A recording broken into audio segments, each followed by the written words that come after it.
Live from Fargo and serving you on TV, online, and on the go. This is Valley News Live at 5. We would begin with breaking news out of Moorhead, where police right now are responding to a report of a robbery. The call came in about 15 minutes ago in the area of Rumpke Park. Dispatch indicated that money was taken from an individual at knife point. We have a crew on scene and expect to be updating this story later in this newscast. A storm is beginning to head our way with rain and storm headed for the valley. This is a live look right now from our Skycam out in Williston. As we continue to track a storm traveling across North Dakota, let's send it on over to our meteorologist, Hutch Johnson, to see what we can expect. Hutch? Thanks so much. As we head into the evening hours, we're going to see these clouds continue, and we'll start to see some areas of rain. By morning, some of us will see snow. Here's a look at the timeline. This is what you need to know here in the valley tonight. Cold air and rain begin pushing in, and snow approaches from the west as we go through the overnight. By morning, approaching the Devil's Lake Basin. Not Fargo, not Grand Forks by daybreak.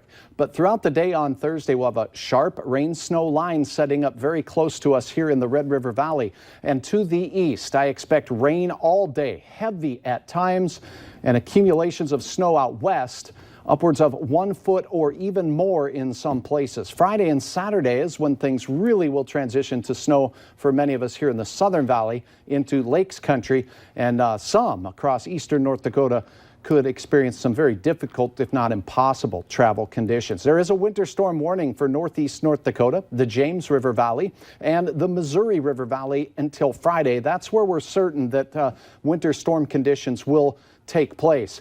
Uncertainties do exist in the extended forecast, so a winter storm watch remains in effect for the region as we go from Thursday morning through Saturday. But here is a look at present conditions.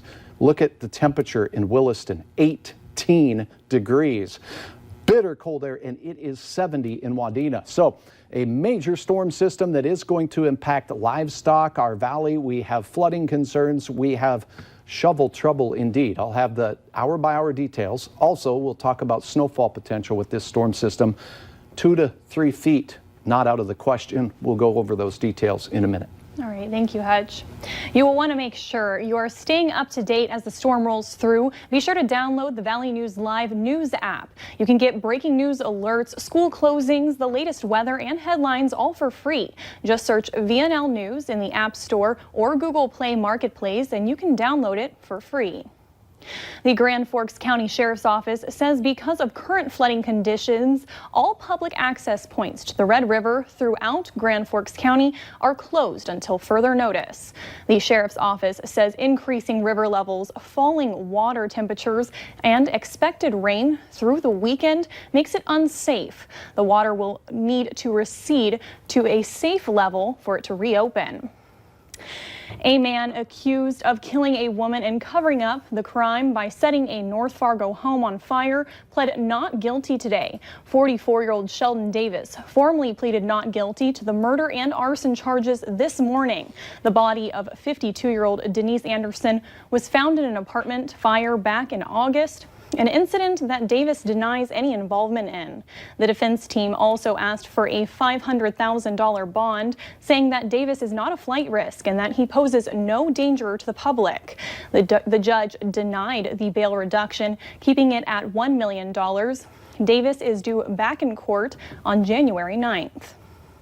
Police in the metro are investigating a rash of robberies that are targeting men who are lured by online prostitution ads. A police search warrant states that in at least 2 instances, the victims were duped into visiting a South Fargo apartment on the 1800 block of 2nd Avenue South, where they believed they would meet a prostitute. When they approached the building, they were threatened and robbed. There's no word so far on any arrests. A 45-year-old man is now sentenced to 5 years in jail after pleading guilty to sexually assaulting an 11-year-old girl. Court records show 45-year-old Casey Michael Redroad of West Fargo had previously pleaded guilty to sexual imposition and was sentenced yesterday to the minimum of 5 years in prison. The 11-year-old girl told police Redroad would make sexual contact by hugging her and then grabbing her buttocks. Police said but on one occasion, Red Road touched her breast and also forced her to touch his privates. A quote that I love is, "You don't rise to the level of the occasion, you fall to the level of your training."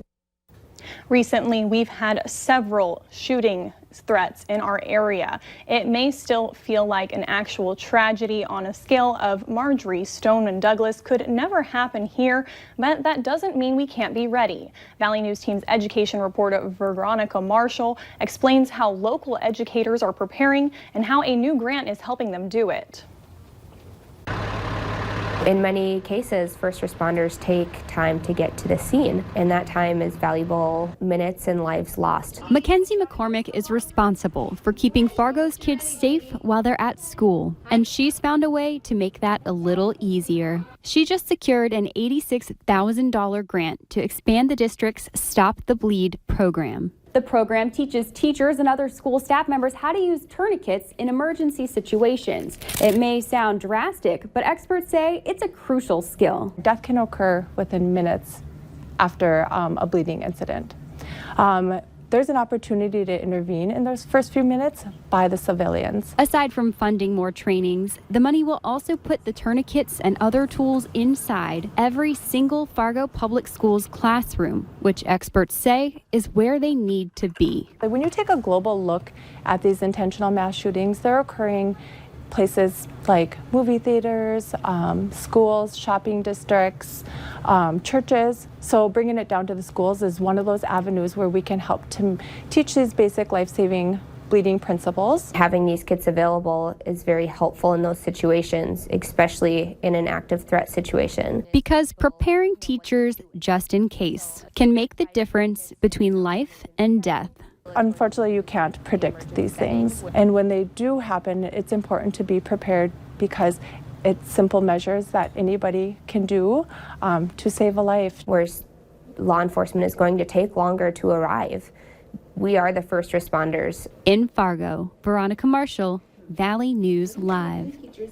West Fargo public school teachers have been trained on how to stop the bleed. West Fargo's safety coordinator says basic tourniquets can be found in every classroom, and a small number of more sophisticated tourniquets can be found in the office's emergency response kit.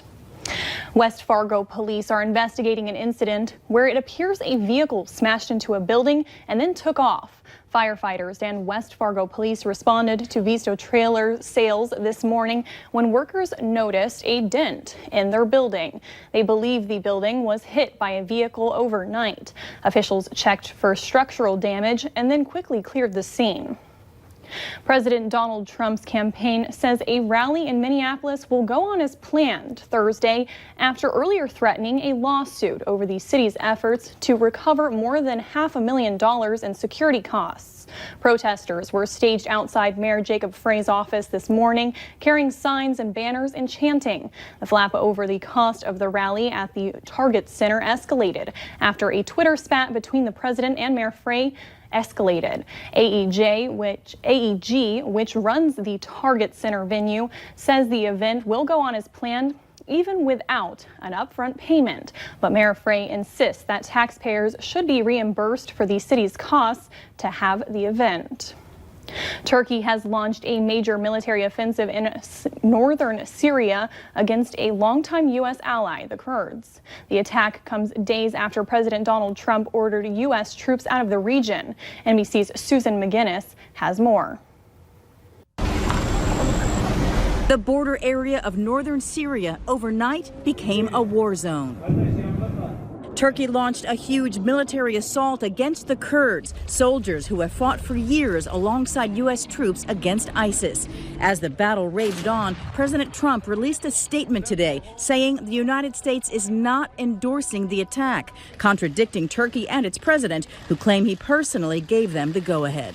Critics worry the Kurds, abandoned by the U.S., will be slaughtered by the Turks and will have no choice but to abandon ISIS prisoners they've been guarding. Those prisoners may be on the loose, literally, because the Kurds should be defending themselves. Some see a troubling pattern, the United States betraying allies. Ripping the rug out from under people who have stood with us in order to cozy up to strongmen. The president is lashing out against the criticism, calling all U.S. presence in the Middle East the worst decision ever made, a viewpoint disputed even by some of his most loyal supporters.